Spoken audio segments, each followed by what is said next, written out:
नमस्कार, आप देख रहे हैं 4 पीएम और मैं हूं आपके साथ निधि तिवारी। आखिरकार आज मोदी सरकार 3.0 का पहला बजट पेश हो गया। वित्त मंत्री निर्मला सीतारमण ने इसे संसद में पेश किया और बजट में अलग-अलग सेक्टरों के लिए अलग-अलग घोषणाएं की गई और सरकार ने कई चीजों पर कस्टम ड्यूटी घटाई है और इनमें प्रमुख तौर पर कैंसर की दवाइयों को शुल्क मुक्त कर दिया है। इसको लेकर जो है लगातार बातचीत हुई, लेकिन एक सवाल जो अभी भी वही है कि आखिर इसमें आम जनता को क्या मिला। तो अगर सवाल वही है तो जवाब भी वही है कि कुछ नहीं। आम आदमी को इस बार भी कुछ खास नहीं मिला, लेकिन इस बजट में बिहार और आंध्र प्रदेश के लिए अलग से कई बड़े बड़े ऐलान किए गए, क्योंकि टीडीपी और जेडीयू दोनों ही सरकार की बैसाखियां हैं। इसीलिए इस बजट में बिहार और आंध्र प्रदेश के लिए सरकार ने अपना पिटारा खोल दिया एक तरह से। इसमें बिहार को 26,000 करोड़ रुपए आवंटित किए जाने की घोषणा की गई और आंध्र प्रदेश को 15,000 करोड़ रुपए। तो आप सोच सकते हैं कि जो है इन दोनों ही राज्यों पर किस तरह से सरकार ने मेहरबानी दिखाई, सिर्फ इसलिए कि सरकार बची रह जाए। हालांकि बिहार को और आंध्र प्रदेश को विशेष राज्य का दर्जा अभी भी नहीं दिया गया, जिसकी मांग बिहार के सभी नेता लगातार कर रहे हैं और नीतीश कुमार भी यही मांग करते आए हैं। और इसके साथ ही आम जनता को लेकर विपक्ष का ये दावा है कि इस बार भी सिर्फ और सिर्फ निराश ही किया है, इस बार भी आम जनता के हाथ कुछ भी नहीं लगा है और भी तमाम चीजें हैं। और इस बजट को लेकर आज हम चर्चा करेंगे और इस चर्चा में हमारे साथ मौजूद हैं प्रोफेसर अखिल स्वामी सर। सर बहुत बहुत स्वागत है आपका। तो सर सबसे पहले तो मैं आपसे पूछना चाहूंगी, आपको निर्मला सीतारमण ने जो 7वीं बार इस बार बजट पेश किया है, कैसा लगा वो बजट? और इसके बाद में तमाम जो नेताओं की प्रतिक्रियाएं आई हैं वो सुनवाना चाहूंगी। जय संविधान। देखिए, मुझे ये बजट वैसा ही लगा जैसे पहले 6 बजट लगे थे। मुझे समझने में बहुत मुश्किल हुई कि आखिर वित्त मंत्री करना क्या चाहती हैं, इनका मकसद क्या है। पहली बात, अच्छा एक बात आपने कही है मोदी 3.0 का बजट है। ये मोदी 3.0 का बजट कैसे है? पहली बात तो यह है कि एनडीए का बजट है। दूसरी बात यह है कि वित्त मंत्री पेश कर रही हैं। तो क्या आप ये कहना चाहती हैं कि रेल मंत्रालय में अगर झंडी दिखानी हो तो भी मोदी जी का रेल विभाग है, और अगर दुर्घटना हो तो मोदी जी का रेल विभाग नहीं है? गृह मंत्रालय भी मोदी जी का हो, लेकिन अगर आतंकवादी घटनाएं हो तो वो मोदी जी का नहीं है। और वित्त मंत्री तो निर्मला सीतारमण है।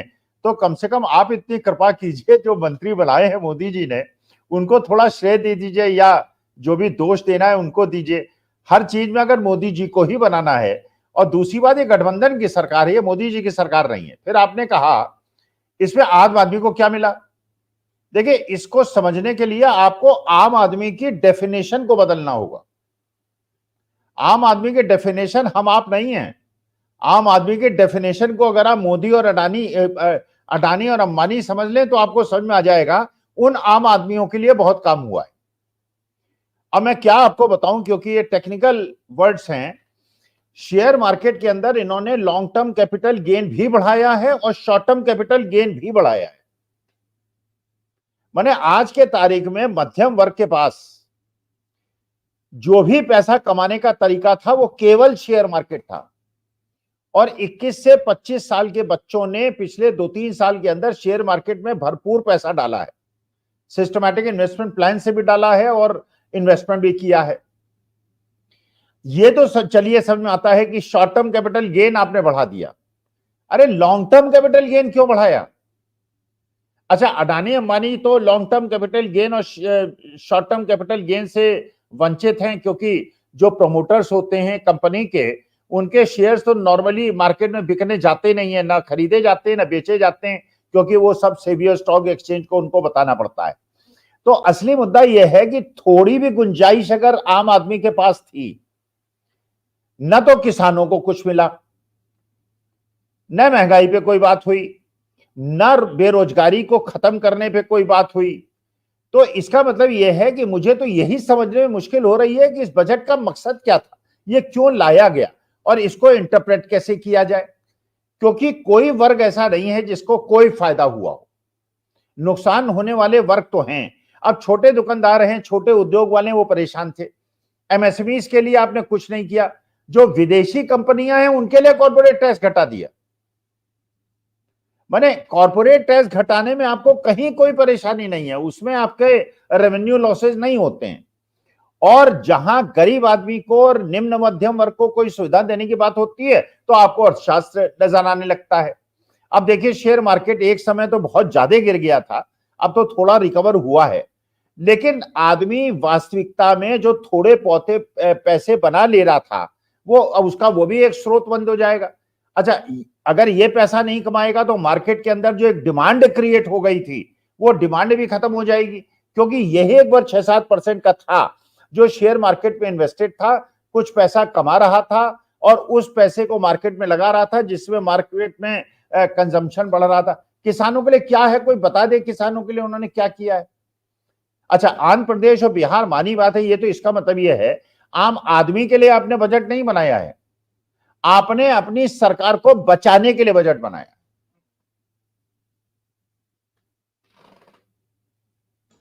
जी, ये बात तो आपने बिल्कुल सही कही कि अपनी सरकार को बचाने के लिए बजट बनाया गया है, इसीलिए आंध्र प्रदेश और बिहार को लेकर इतना ज्यादा पिटारा खोला गया है। तो वहीं पीएम मोदी हैं इस वक्त बोल रहे हैं बजट पर, और वो कह रहे हैं कि ये जो बजट है वो नई ऊंचाइयों को लेकर जाएगा, नई ऊंचाइयों की ओर लेकर जाएगा, युवाओं को अवसर देने वाला बजट है, और ये जो है मिडिल क्लास को ताकत देने वाला बजट है।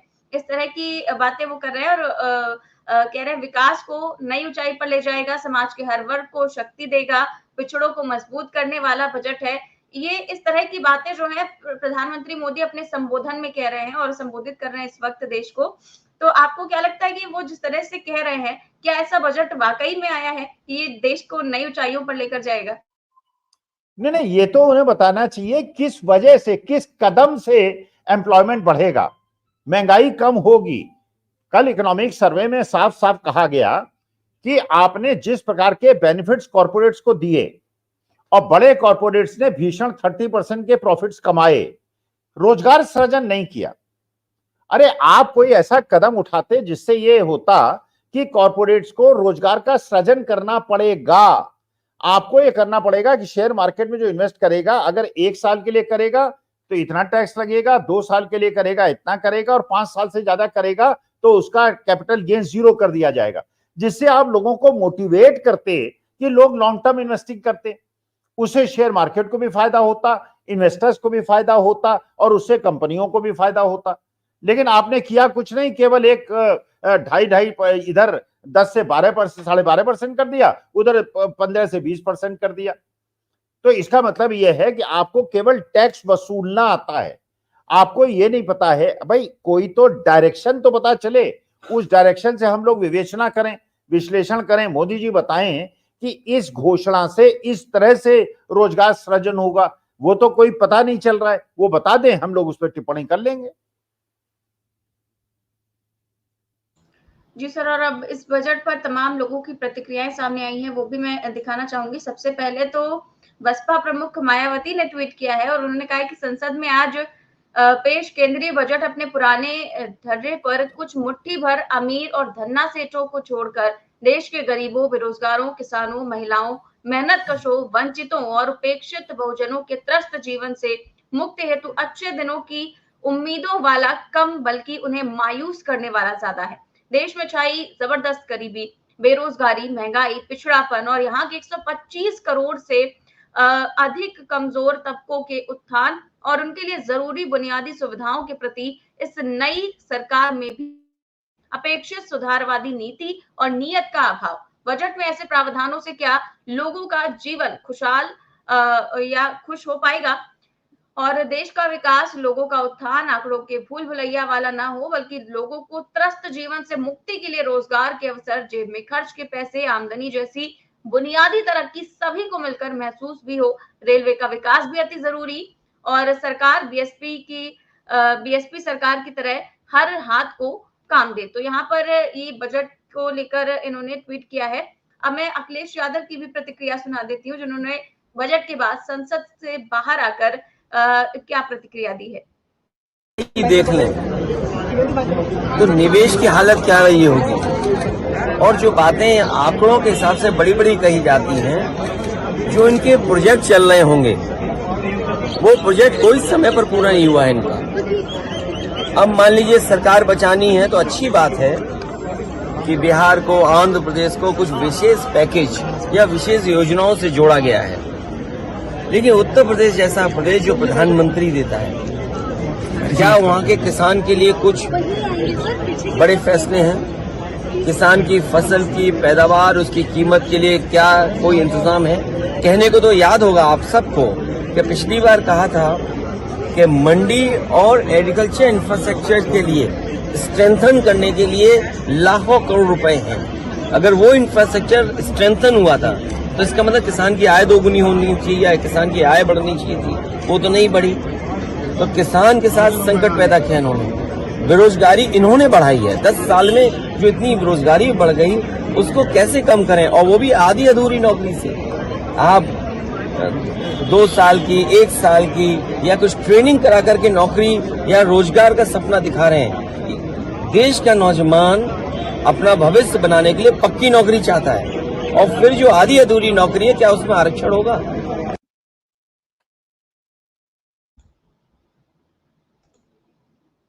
मिशन इस मौजूदा सरकार में आप चीजें तो लेके आते हैं लेकिन आप उनको परस्यू नहीं करते हैं, विच इज वेरी सैड। तो आपको लग रहा है कि महिलाओं के हिसाब से इस बजट में जो प्रोविजंस होने चाहिए थे, एटलीस्ट न्यूट्रिशन होना चाहिए, लेके उनकी सेफ्टी को लेके होना चाहिए, महिलाओं के कुछ भी नहीं है। घर का किचन का ध्यान रखा गया है मैम? मैं समझती हूँ किचन का ध्यान नहीं रखा गया है क्योंकि सरकार महंगाई के बारे में कोई स्टेप्स लेना ही नहीं चाह रही है।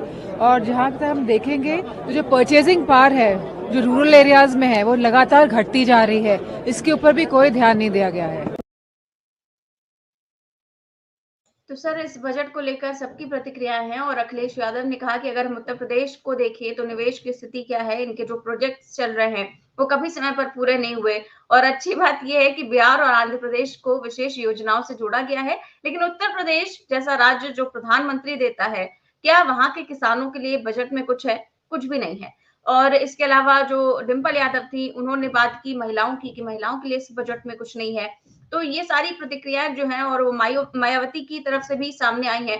तो इस बजट को लेकर विपक्ष जिस तरह के दावे लगातार कर रहा है और कह रहा है कि ये केवल और केवल जो है मिडिल क्लास के लिए तो बिल्कुल भी ये बजट नहीं है और केवल अमीरों के लिए ये बजट है। क्या कहेंगे सर इन सभी प्रतिक्रियाओं पर?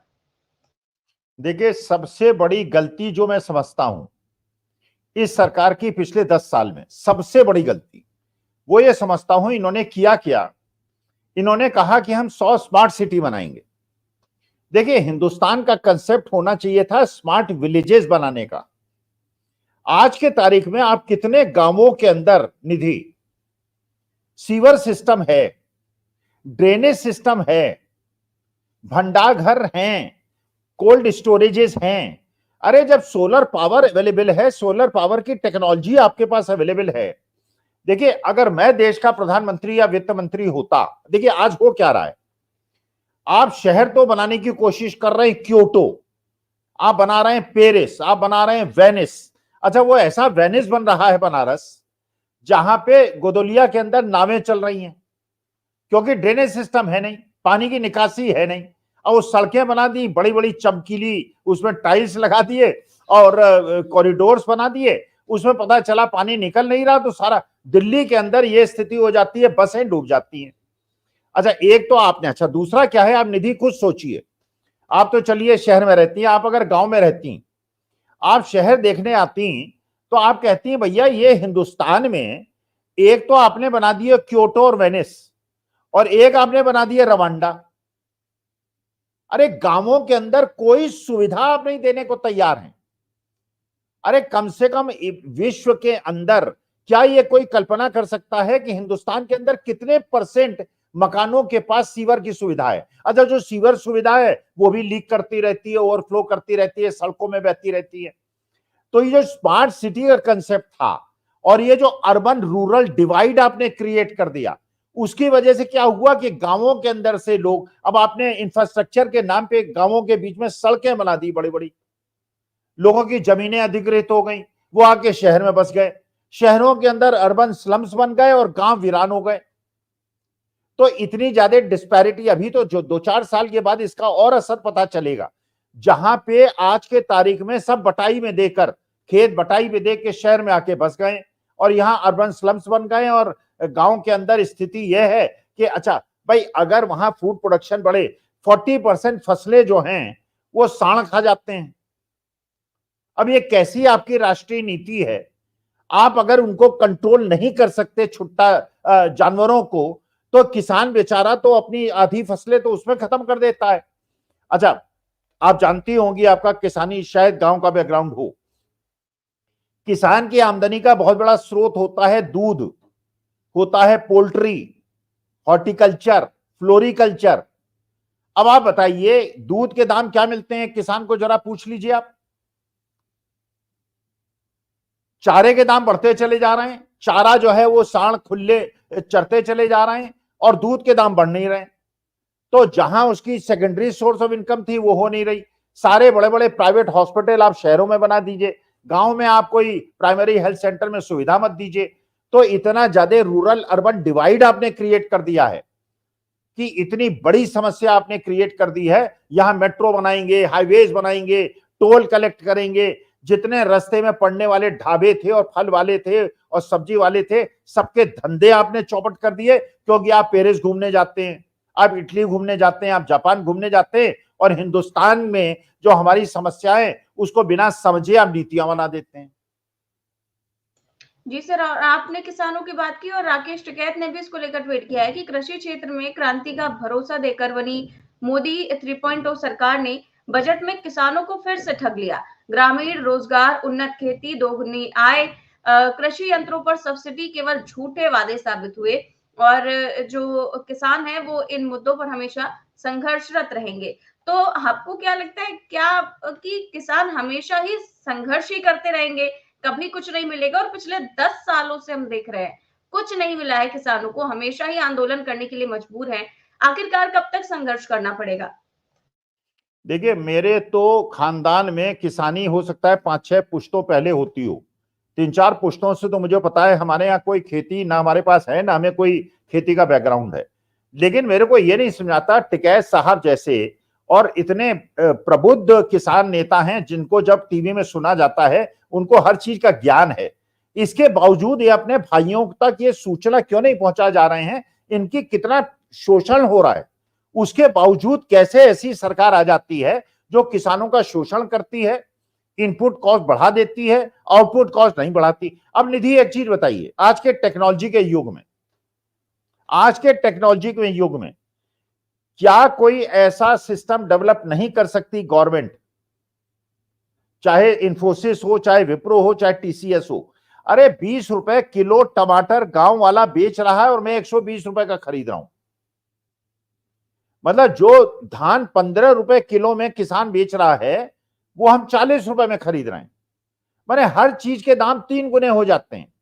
वहां पे सेब वो बेच रहा है 25 रुपए का, हम 300 रुपए का खरीद रहे हैं। क्या ऐसा सिस्टम, कोई आईटी सिस्टम, कोई सिस्टम, अब ये कर देंगे साहब, वो यूपीआई लगा देंगे और फलाना कर देंगे, ठिकाना कर देंगे, कोई सिस्टम आप डेवलप कर सकते हैं कि कंज्यूमर्स के बीच में और फार्मर्स के बीच की दूरी कम हो? और हम पैसा देने को तैयार हैं, लेकिन हम बिचौलियों को पैसा देने के लिए तैयार नहीं है, हम किसानों को पैसा देने के लिए तैयार हैं।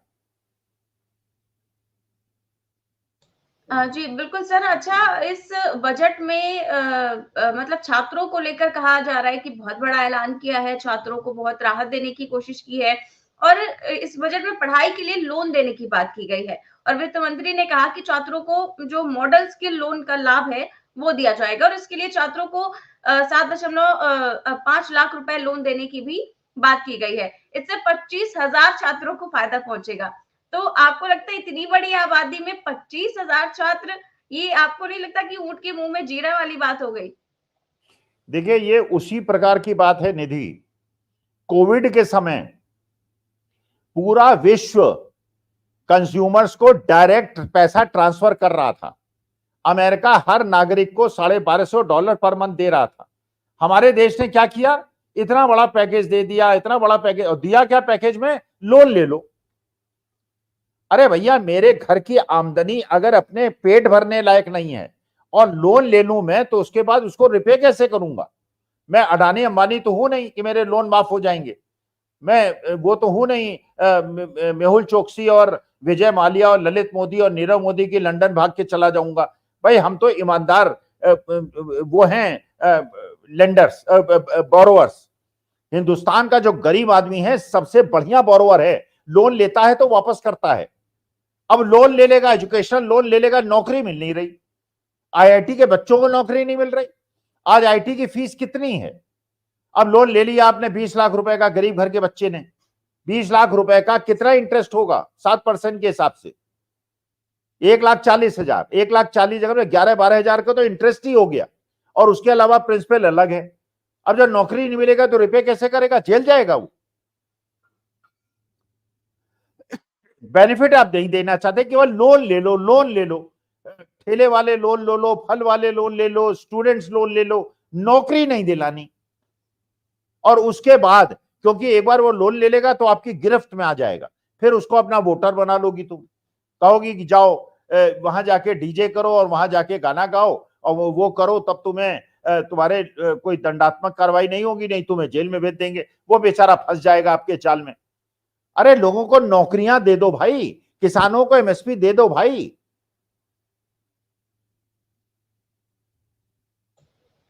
जी सर, और यहाँ पर जो तमाम लोग हैं, विपक्ष है, वो कह रहा है कि ये केवल कुर्सी बचाओ बजट हुआ है और इसमें कुछ भी नहीं है, कुछ भी नया नहीं है, सिर्फ और सिर्फ पुरानी चीजें दोबारा से दोहराई गई हैं, दिया कुछ भी नहीं गया है। और सोने चांदी पर जो टैक्स कम करने की बात की जा रही है, आपको लगता है कि आम आदमी के पास खाने के तक के पैसे तो इस बार है नहीं, महंगाई इतनी बढ़ गई है कि सब्जी नहीं खरीदी जा रही है, सोना चांदी कम करने का क्या मतलब हुआ? नहीं, देखिए वो मैंने जैसे आपसे पहले भी कहा था, आम आदमी का मतलब आप समझिए अडानी अंबानी का, बड़े बड़े पूंजीपतियों का, जिनको तिजोरी के अंदर सोना चांदी जमा करना है। वरना आप आज तक किसी अर्थशास्त्री को या देश के आदमी को यह समझ में आया 1,000 रुपए का नोट बंद करके 2,000 रुपए का नोट लाएंगे और काला धन कम करेंगे? अच्छा 5 साल के बाद वो 2,000 का नोट भी बंद कर दिया। मैंने ऐसा अर्थशास्त्र में देख रहा हूं। तो देखिए आम आदमी का मतलब, देखिए बजट जो है इसका मुझे नहीं लगता है कि किसी भी वर्ग को कोई फायदा है, केवल बड़े बड़े कॉर्पोरेट्स को फायदा है, क्योंकि इस समय मार्केट के अंदर पैनिक है और मार्केट में पैनिक में लॉन्ग टर्म कैपिटल गेन और शॉर्ट टर्म कैपिटल गेन से लोग घबरा के अपना माल बेचेंगे, सौदे काटेंगे, और उसके बाद जो बड़े बड़े प्रमोटर्स हैं जिनका होल्डिंग पावर है वो शेयर्स को बरकरार रखेंगे और उसके बाद पैसा बनाएंगे।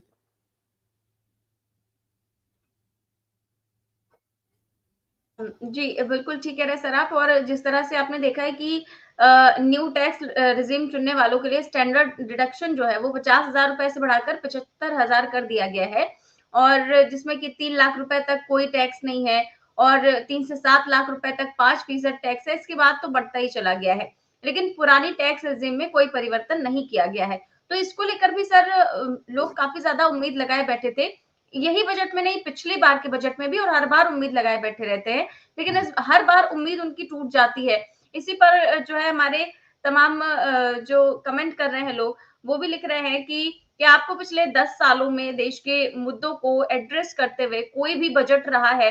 इस बार हम कैसे उम्मीद रखें कि हमारे यानी आम आदमी को कुछ मिलेगा? और एक और सवाल किया है कि क्या आपको लगता है कि मोदी और शाह दोनों जानते हैं कि उनका सत्ता में कुछ दिन गिने चुने बचे हुए हैं और इसीलिए बजट में कॉर्पोरेट्स को मैक्स बेनिफिट्स दे दिया ताकि उनका रिटायरमेंट के दिन मजे से बिता सके?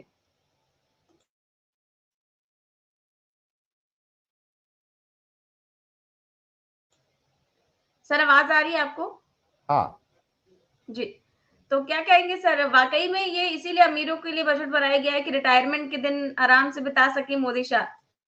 नहीं, केवल रिटायरमेंट के दिन आसानी से न बिता सकें, उन्हें लगता है कि सरकार 1-2 महीने से ज्यादा नहीं चलेगी। आपको पता है कि शरद पवार एकनाथ शिंदे से मिले हैं और वहां खिचड़ी बहुत तेजी से महाराष्ट्र के अंदर पक रही है। तेजस्वी यादव बिहार के अंदर अपना खूब दौरे कर रहे हैं। हरियाणा के अंदर इधर जो दीपेंद्र हुड्डा हैं वो भी क्षेत्र क्षेत्र में गांव-गांव घूम रहे हैं और बिल्कुल किसानों की वेशभूषा में कर रहे हैं। तो इनको ये लगता है कि ये जो हमें ultimately we will have to fall back upon the capitalist, पैसा चाहिए हमको इलेक्शन लड़ने के लिए। अब चुनावी बॉन्ड में तो जो लगा दिया था, पिछली बार लगा दिया था, अब तो चुनावी बॉन्ड है नहीं, पैसा चाहिए। और पैसे से ही ये चुनाव जीतते हैं। तो इतना पैसे का फायदा इन बड़े बड़े पूंजीपतियों का करा दो कि उसमें से 10-5 हजार करोड़ हमको दे दें जिससे हम चुनाव जीत जाएं। लेकिन ये नहीं समझ रहे हैं इनकी सरकार गिरेगी हरियाणा, महाराष्ट्र, झारखंड और बिहार की सरकार गिरने के बाद। तब तक ये 4 स्टेट अगर अपोजिशन के पास आ गए तो उनके पास भी पैसे की कमी नहीं होगी, उनके पास भी रेवेन्यू जनरेटिंग स्टेट्स होंगी। और ये जो कानूनी कार्रवाई इनके खिलाफ कर रहे हैं वो महाराष्ट्र के अंदर इनके खिलाफ करेंगे। तो मेरे को ऐसा लगता है कि इन्होंने सोचा है क्योंकि अब चुनाव जल्दी होने वाले हैं, पैसे की जरूरत पड़ेगी, तो इस समय पूंजीपतियों को 1-2 लाख करोड़ का फायदा करा दो, 20-25 हजार करोड़ ले लो और उससे चुनाव में जीतने में आसानी हो। क्योंकि उन्हें पता है कि अगर ये चुनाव ये लड़े और बिना पैसे के मामले में दोनों पक्ष बराबरी में लड़े तो ये चुनाव हार जाएंगे। और अगर ये चुनाव हारने की संभावना दिखी, पूंजीपति इनका भी साथ छोड़ देंगे। जी सर, और बिल्कुल सही कहा आपने। और इसको लेकर, बजट को लेकर एक और टिप्पणी आई है सर, इस पर भी आपकी प्रतिक्रिया लेनी चाहूंगी। वो पवन खेड़ा ने किया है ट्वीट, और वो साफ तौर पर कह रहे हैं कि कॉपी पेस्ट सरकार है ये, और 2024-2025 के बजट में कांग्रेस की घोषणा पत्र का असर है। निर्मला सीतारमण को कांग्रेस न्याय पत्र 2024 का सहारा लेना पड़ा। कांग्रेस के 5 न्याय में सबसे पहले युवा न्याय, पहली नौकरी पक्की, युवा न्याय के तहत हर डिग्री डिप्लोमा होल्डर को 1 लाख रुपए के स्टाइपेंड। बजट 2024-25 में सिर्फ 1 करोड़ युवाओं के लिए इंटर्नशिप का प्रावधान, इंटर्नशिप के दौरान 60,000 रुपए का प्रावधान। मोदी सरकार को आइडिया के लिए कांग्रेस को धन्यवाद देना चाहिए। क्या लगता है सर, धन्यवाद देगी मोदी सरकार? नहीं, देखिए, हमें क्या घोषणा आप कर रहे हैं इससे मतलब नहीं है। हमें मतलब यह है कि जो आपने वादे किए थे क्या आपने पूरे किए हैं। भाई, अगर आप वादे पूरे नहीं कर सकते तो वादा मत कीजिए, हमें कोई परेशानी नहीं है, लेकिन जो आपने कहा है उसको पूरा कीजिए। तो इसलिए हम ये नहीं साहब, हम ये पहले कह रहे 2022 में हम किसानों की आमदनी डबल कर देंगे, 2 करोड़ नौकरियां दे देंगे, हम जो है 15 लाख सबको दे देंगे, हम काला धन वापस ले आएंगे। अब कह रहे हैं ये 2047 तक करेंगे। अच्छा, ये हो सकता है कि 1-1.5 साल बाद कहें हम ये 2148 तक करेंगे। अरे, आप साल ही आगे बढ़ाते ही रहते हैं। अरे, इतने लॉन्ग टर्म गोल मत दीजिए 50 साल और 25 साल के, हमको 1 साल में बताइए पिछले 10 साल में आपने क्या किया। आपने ये कहा था इस बजट में, ये कहा था, ये हुआ। अरे, जब नौकरियां घट रही हैं, पुल धंस रहे हैं, सड़कें धंस रही हैं, आतंकवादी घटनाएं घट रही हैं, ट्रेनें भिड़ रही हैं, कहां गया आपका कवच? बड़ा कवच बना रहे थे, आपका दुर्घटनाओं पे ध्यान ही नहीं है।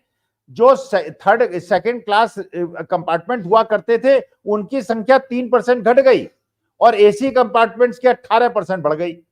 पैसा कमाना आपका उद्देश्य है, एसी कंपार्टमेंट बना रहे हैं और सामान्य जनता के लिए कंपार्टमेंट ही नहीं। जो अभी छठ पूजा के लिए बिहार जाना है लोगों को, ट्रेनें सारी बुक हो चुकी हैं ऑलरेडी, अब ट्रेन में जगह ही नहीं है। तो ये लोग कैसे जाएंगे? ट्रेन की छत के ऊपर बैठ के जाएंगे क्या? गरीबों की इनको कोई चिंता नहीं है, इनको केवल ये चप्पल पहनने वाला हवाई जहाज में यात्रा करेगा, या चप्पल तो उतर गई, चप्पल पहने बिना, और चप्पल पहन के कहा हवाई जहाज में चलेगा वो। बिल्कुल ठीक बात कही सर आपने। गरीबों की चप्पल उतरी जा रही है और कह रहे हैं कि चप्पल पहनने वाला हवाई जहाज में यात्रा करेगा। और आज भी उसी चीज का इंतजार आम आदमी से लेकर गरीब भी कर रहा है कि आखिरकार कब वो दिन आएगा। लेकिन अब तो लोग ये सोच रहे हैं कि कब वो दिन आएगा जब ये सरकार जाएगी और कम से कम हम चप्पल पहनने लायक बचेंगे। तो आज की चर्चा जो है बहुत सार्थक रही। बहुत बहुत शुक्रिया सर आज की चर्चा के लिए। तो आप देख रहे थे आज की चर्चा, हमने बजट को लेकर की। जिस तरह से 3.0 का बजट आज आया और निर्मला सीतारमण ने 7वीं बार ये बजट पेश किया, और इस बजट को लेकर जो लोगों की काफी उम्मीद थी, काफी उम्मीद जताई जा रही थी, आम आदमी काफी उम्मीद कर रहा था कि इस बार हो सकता है कि थोड़ी राहत मिले। लेकिन हर बार की तरह इस बार भी सिर्फ और सिर्फ विपक्ष कह रहा है कि झुनझुना थमा दिया गया है जो आम आदमी है उसको, और केवल कॉर्पोरेट्स को ये राहत दी गई है। अमीरों का ये बजट है, गरीबों के लिए इसमें कुछ नहीं है, किसानों के लिए कुछ नहीं है, महिलाओं के लिए कुछ नहीं है, युवाओं को भी एक तरह से झुंझुना थमा दिया गया है कि ऊंट के मुंह में जीरा देने वाली बात हो गई है। तो तमाम जो चीजें थी बजट को लेकर, उस पर हमने चर्चा की। कैसी लगी आपको ये चर्चा, हमें कमेंट बॉक्स में जरूर बताएं। चैनल को सब्सक्राइब भी करें और ज्वाइन भी। नमस्कार।